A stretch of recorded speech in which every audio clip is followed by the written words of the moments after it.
అమ్మవారి చూపులు ఎంత దిశల వరకు పడ్డాయో అంతవరకు దరిద్రములన్నీ తొలగిపోయి అందరూ ఆనందమును పొందారు.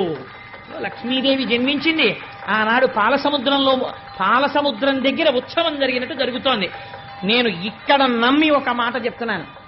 ఇవాళ ఈ ఘట్టాన్ని ఎవరు విన్నారో వాళ్ళకి కొన్ని కోట్ల జన్మలు తరమవలసిన దరిద్రం నశించిపోయింది. ఇది పరమ యథార్థం. అందుకని ఆ తల్లి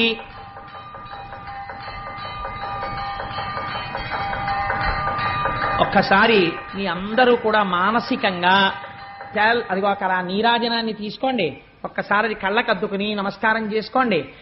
స్వామి త్రిమూర్త్యాత్మకమై దత్తాత్రేయుడై ఉన్నాడు. చక్కటి జేగంటలు మోగే ఈ దేవాలయంలోను అటువంటి పరమ పవిత్రమైనటువంటి లక్ష్మీదేవి యొక్క ఆవిర్భావము జరిగింది. ఇంకా దేవేంద్రుడికి